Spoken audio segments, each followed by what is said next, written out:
Hello दोस्तों, welcome to शाखा study. दोस्तों, आज की वीडियो में हम लेकर आए हैं सामाजिक विज्ञान या सामाजिक अध्ययन या एसएसटी का 10वां लेसन प्लान, जिसका टॉपिक है पशुपालन, जिसे क्लास 6-7 में पढ़ाया जा सकता है। वर्ग, दिनांक, स्कूल और कालांश आप उसी टाइम पर फिल करेंगे जब आपको अलॉट कराया जाएगा। फाइल बनाते टाइम आप इन्हें खाली छोड़ देंगे। उसके बाद आपको टॉपिक डालना है, तो टॉपिक है पशुपालन। उसके बाद आते हैं आपके सामान्य उद्देश्य। तो सामान्य उद्देश्य आप यहाँ से वीडियो पॉज करके लिख सकते हैं, क्योंकि ये हर लेसन प्लान में लगभग सेम ही होते हैं। उसके बाद आते हैं आपके विशिष्ट उद्देश्य। तो विशिष्ट उद्देश्य भी आप यहाँ से देखकर लिख लेंगे। उसके बाद पूर्व ज्ञान में छात्र छात्राएं पशुओं के विषय में सामान्य जानकारी रखते हैं, सभी को यहाँ पर लिख देंगे। उसके बाद आता है लेसन प्लान का मोस्ट इम्पोर्टेंट पार्ट, यानी प्रस्तावना कथन, जिसका शिक्षण उद्देश्य सीखे पूर्व ज्ञान को नवीन ज्ञान से जोड़ना। उसके बाद छात्र अध्यापक क्रिया में कुछ प्रश्न पूछे जाएंगे और छात्र उनका जवाब देंगे। पहला प्रश्न, पशु कितने प्रकार के होते हैं? तो पशु 2 प्रकार के होते हैं, जंगली पशु और पालतू पशु। जंगली जानवर किसे कहते हैं? तो जंगलों में पाए जाने वाले जानवर जंगली जानवर कहलाते हैं। प्रश्न नंबर 3, जंगल में कौन कौन से जानवर पाए जाते हैं? तो हाथी, शेर, चीता, हिरन आदि जानवर पाए जाते हैं।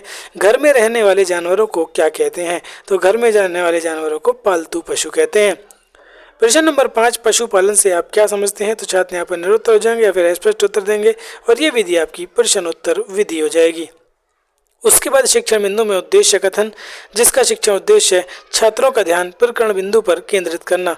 उसके बाद छात्र अध्यापक बोलेंगे, छात्रों आज हम पशुपालन के विषय में विस्तार पूर्वक अध्ययन करेंगे, और ये विधि कथन विधि हो जाएगी। उसके बाद शिक्षण बिंदु में पशुपालन, जिसका शिक्षण उद्देश्य है छात्रों को पशुपालन से अवगत कराना। उसके बाद इसका व्याख्यान, तो भारत में खेत, कृषक तथा पालतू पशु मिलकर कृषि भूदृश्य की रचना करते हैं। पालतू पशु कृषकों के सच्चे मित्र हैं। भैंस, बैल और भैंस भारवाही पशु हैं। ये जुताई, बुआई तथा सामान को ढोने में सहायता करते हैं। गाय और भैंसों से कृषि दूध प्राप्त होता है। पशुओं के गोबर से कंपोस्ट खाद बनाई जाती है। विश्व में सर्वाधिक पालतू पशु भारत में ही पाए जाते हैं। वर्ष 1919 में देश में पशुओं की गणना प्रारंभ हुई। गाय, बैल और भैंस पालन में उत्तर प्रदेश का प्रथम स्थान है। ठीक है, तो ये हमारा यहाँ पर एक्सप्लेनेशन हो गया। छात्र ध्यानपूर्वक सुनेंगे और ये विधि आपकी व्याख्यान विधि हो जाएगी। दोस्तों, यहाँ पर आपको बताते चलें कि यदि आप बीएड के बाद एमएड करना चाहते हैं तो उसके लिए आपको एंट्रेंस एग्ज़ाम देना होता है, और एमएड के एंट्रेंस एग्ज़ाम की कंप्लीट तैयारी आपको हमारे चैनल पर मिल जाएगी। आप डिस्क्रिप्शन में भी जाकर देख सकते हैं, और प्लेलिस्ट में भी चैनल की आपको लिंक मिल जाएंगे, जहाँ से जाकर आप चेक कर सकते हैं कि कितनी तैयारी हमने यहाँ पर कराई हुई है। उसके बाद शिक्षा बिंदु में आता है विकासात्मक प्रश्न, जिनका शिक्षण उद्देश्य है सीखे हुए ज्ञान को जांचना। उसके बाद छात्र अध्यापक क्रिया में जो पढ़ा दिया है उसमें से प्रश्न पूछे जाएंगे और छात्र उनका जवाब देंगे। पहला प्रश्न, पशुओं के गोबर से क्या बनता है? तो कंपोस्ट खाद बनती है। पालतू पशु और कृषक में क्या संबंध है? तो ये दोनों सच्चे मित्र हैं। मत्स्य व्यवसाय के विषय में आप क्या जानते हैं? तो छात्र यहाँ पर निरुत्तर हो जाएंगे या फिर स्पष्ट उत्तर देंगे, और ये विधि आपकी प्रश्नोत्तर विधि हो जाएगी। उसके बाद शिक्षा बिंदु में मत्स्य व्यवसाय, तो छात्रों को मत्स्य व्यवसाय से अवगत कराना। उसके बाद फिर इसका स्पष्टीकरण, तो मत्स्य व्यवसाय का अर्थ है मछलियों का पालन या मछलियों का व्यवसाय। जिस पानी में मछली ना हो उस पानी की जल जैविक अवस्था पर्याप्त नहीं है। वैज्ञानिकों द्वारा मछली को जीवन सूचक यानी बायो इंडिकेटर माना गया है। भारत से मछलियों का अधिकांश निर्यात जापान, संयुक्त राज्य अमेरिका व फ्रांस में होता है। अधिकांश मछलियां नदी, तालाब, समुद्र में पाई जाती हैं। चीन विश्व का पहला तथा भारत दूसरा मछली का सबसे बड़ा उत्पादक देश है। मछलियों का अध्ययन इचिथोलॉजी कहलाता है।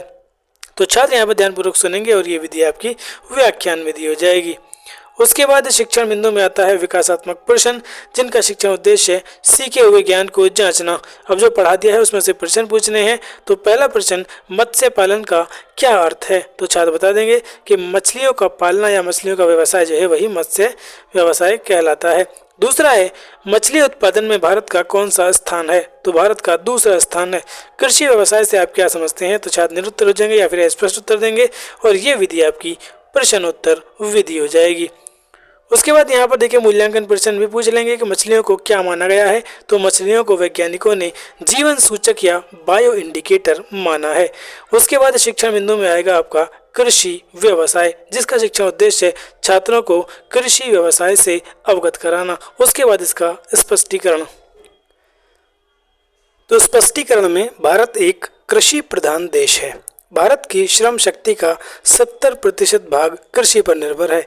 वर्तमान में कृषि सकल घरेलू उत्पाद यानी जीएसटी में लगभग 22% का योगदान करती है और कुल निर्यात 14% है।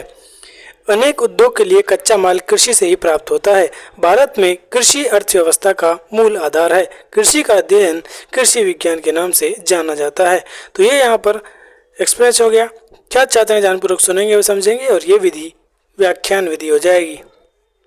उसके बाद विकासात्मक प्रश्न नहीं पूछने हैं और 1-2 मूल्यांकन प्रश्न पूछकर हमें अपना टॉपिक क्लोज कर देना है। तो भारत कैसा देश है? तो भारत एक कृषि प्रधान देश है जहां की श्रम शक्ति का 70% कृषि पर निर्भर है।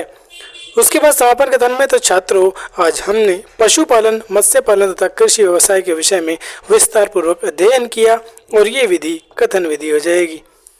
उसके बाद आता है आपका पुनरावृत्ति प्रश्न, जिसका शिक्षा उद्देश्य है छात्रों का पूरे प्रकरण से संबंधित ज्ञान का मूल्यांकन करना। उसके बाद यहाँ पर कुछ प्रश्न पूछे जाएंगे और छात्र उनका जवाब देंगे। तो भारत में पहली पशु गणना कब हुई थी? तो भारत में पहली पशु गणना 1919 में हुई थी। मछलियों का अध्ययन क्या कहलाता है? तो मछलियों का अध्ययन इचिथोलॉजी कहलाता है। मछलियों का सबसे बड़ा उत्पादक कौन सा देश है? तो चीन विश्व का सबसे बड़ा मछली उत्पादक देश है। ये विधि आपकी प्रश्न उत्तर विधि हो जाएगी। उसके बाद शिक्षा बिंदु में श्यामपट्ट सारांश, जिसका शिक्षा उद्देश्य छात्र सीखे हुए ज्ञान को सारांशित कर सकेंगे। उसके बाद श्यामपट्ट पर जो मेन पॉइंट्स हैं पूरे टॉपिक के वो लिखकर यहाँ पर पूरा टॉपिक को रिकॉल करा देंगे और फाइल में आपको इस तरह से एक ब्लैक बोर्ड लगाना होता है।